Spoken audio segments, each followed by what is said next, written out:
Welcome to the core study of ancient history, cities of Vesuvius, Pompeii, and Herculaneum. For some of you, you may already have knowledge about this topic. For others, it's completely new. Rest assured, together as a class, we will go on a historical journey covering this unit's content and skills in depth. When listening to this presentation, it is recommended that you either have a pen and paper or a laptop with you to take down some notes, and this will help you complete the activities. Before I get going, what do you think about this unit? What are the cities of Vesuvius? Why are these cities so significant to historians around the world? Take a moment to have a think about this.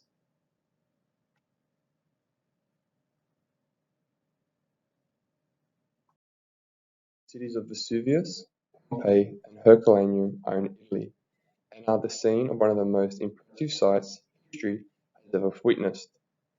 It is here that time stood still, or was literally buried after the eruption of Mount Vesuvius. The volcano is still active today.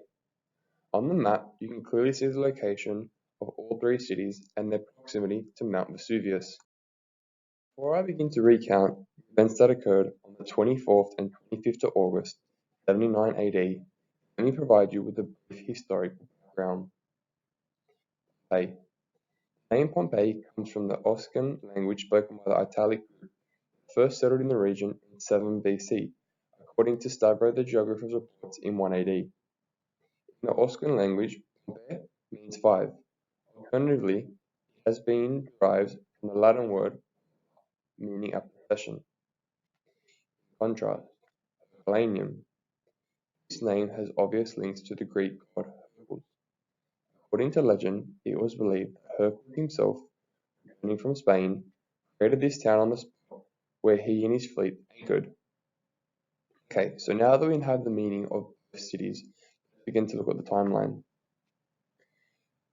Pompeii was developed into a trading station and river port with a mixture of Oscan, Greek, and aristocrat culture.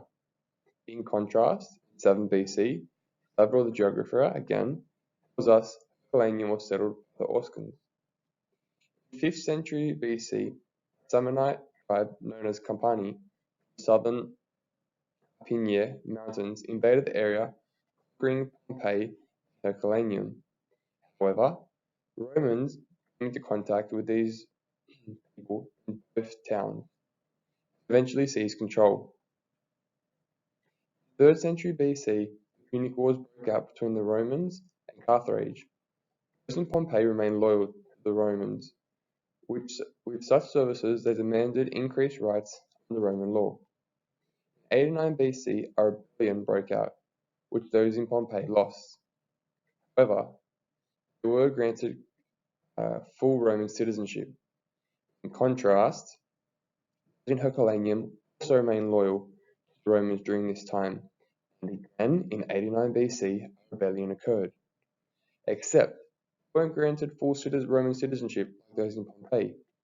They were granted the right to trade with the Rome and government itself. In 80 BC, Pompeii experienced a dramatic change.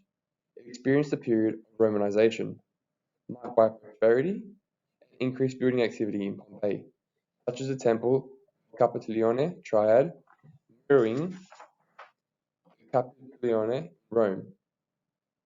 Pompeii had now become a city transformed from brick to marble. 62 AD was the first recording of an earthquake in both Pompeii and Herculaneum. In Pompeii, it caused considerable damage to the town's reservoir as water pipes broke, flooding the streets and ruining homes. Some historians believe that Pompeii never really recovered from this earthquake. In contrast, Herculaneum also experienced damage. With the help of the emperor, it was able to restore a number of its buildings. If only they knew what was coming in 79 AD. These two sources are taken from newspaper articles, both of which showing modern-day Pompeii and Herculaneum as they look today, after the devastating effects of volcanic eruption. You can see the stone formations in source A and B of what appear to be buildings believed to be homes and public places. For example, that is all that remains. Both of these cities have become world-famous tourist attractions, rich sources of information studied by various individuals. The points being addressed are a brief historical overview to and including the eruption of 79 AD and the eruption. About 1 p.m. on the 24th of August, 79 AD, while the inhabitants of Pompeii and Herculaneum were sitting down for lunch, quenching their thirst in one of the many taverns, relaxing in their shady gardens, or cooling off in one of the public bath complexes, Vesuvius split apart with a thundering roar. Although this may have caught the people of Pompeii and Herculaneum off guard, there were ample warning signs which they had extraordinarily missed. If they had only known about these warning signs, do you think this could have changed the course of history? What are these warning signs? Well, Greek historian Euryscus wrote, 1st century BC, that there was evidence that early Greek settlers knew of the active nature of the volcano. This is further strengthened by the Greek geographer Strabon's writings in 19 AD. Vesuvius was once a volcano.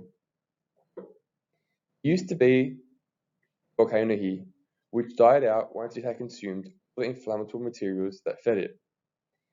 In mid-August 79 AD, a series of small tremors began to rock these areas again. It was recorded by Pliny the Younger, an individual which we will be more closely examining next lesson. For several days we had experienced earth shocks, which hardly alarmed us. Hardly alarmed us.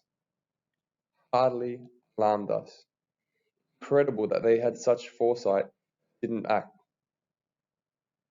Most alarmingly today, volcanologist Howard Sigerson was able to sequence the events of the actual eruption.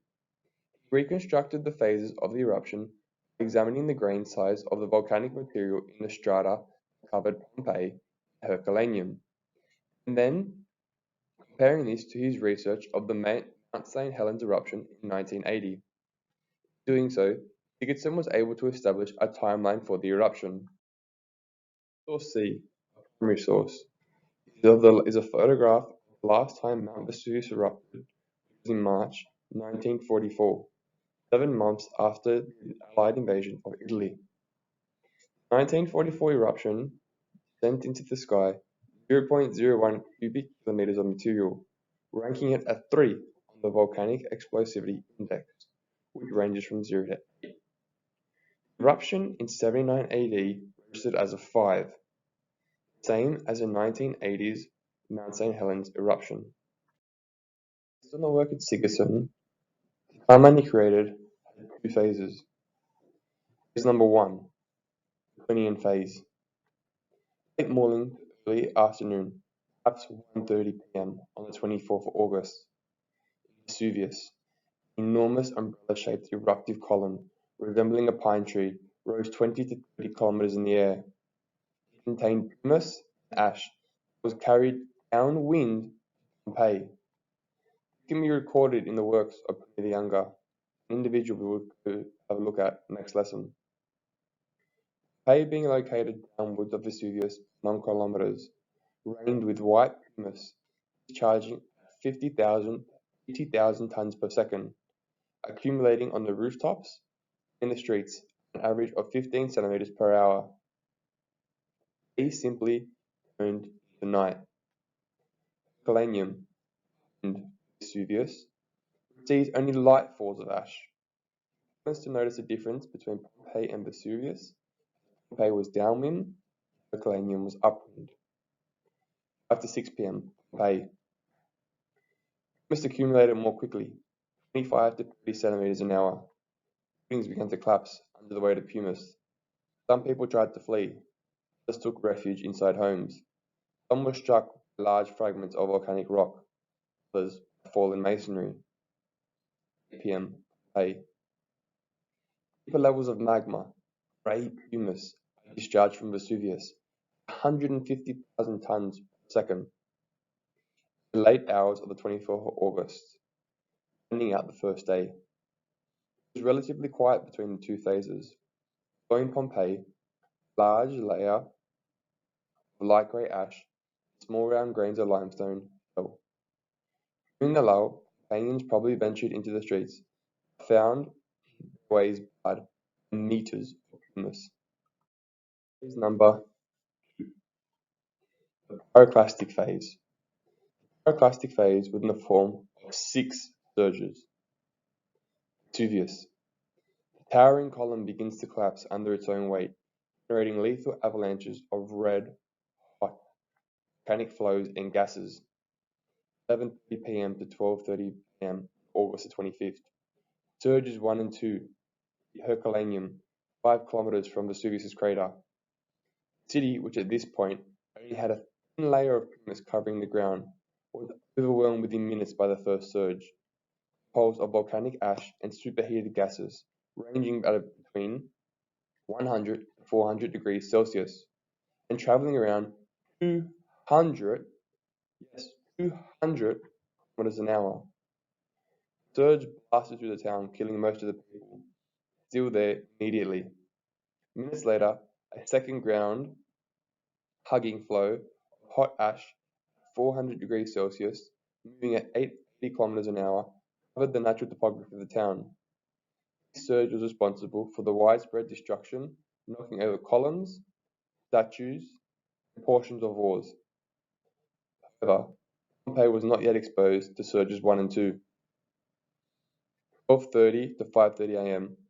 Pompeii and Vesuvius.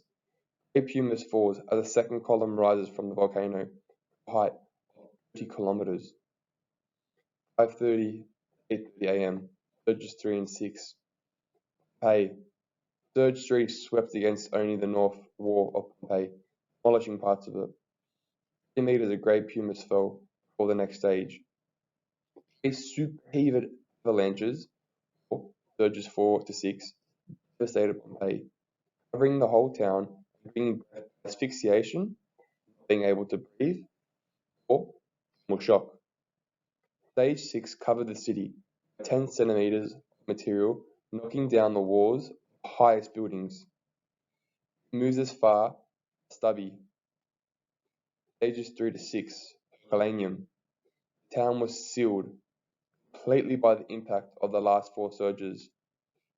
They under 23, yes, 23 meters of hardened volcanic material. Death for these people was imminent, quick, and fast. Sources D and E are used to help you answer the questions. Source D creates a visual representation of the timeline just dictated to you by Sigurdsson. In contrast, Sigurdsson was able to construct his knowledge of events by gathering information on the 1980s St. Helens eruption. This is what source E shows. It gives you a more detailed breakdown of what occurred. Using these 2 sources will help you complete the worksheet. When completing the worksheet, be aware of the necessary terms. Make sure you define them. Question number 1 is a numeracy related task. Make sure you read all instructions for the timeline in case you have forgotten. Good luck. If you need any help in class, I'll be there to answer any questions.